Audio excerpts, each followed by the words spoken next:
If A by B is equal to 2 by 3 and B by C is equal to 4 by 5, then A plus B upon B plus C is equal to.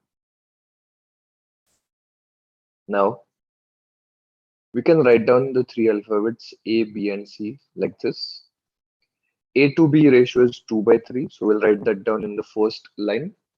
And B by C is 4 by 5, so we'll write that down in the second line. Now, if we assume this to be a table, we will find that these two cells are vacant. So to fill up these cells, what we do is we fill it up with the corresponding neighboring horizontal value. So we write down 3 over here and 4 over here.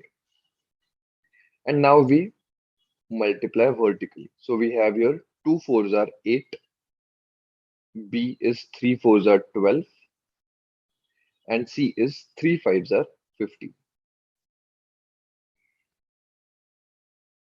Now we can assume that A is 8, B is 12, and C is 15.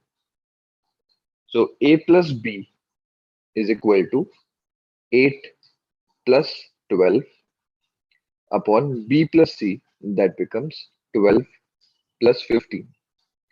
So 8 plus 12 is 20 and 12 plus 15, that is 27. So this is your final answer. So option B.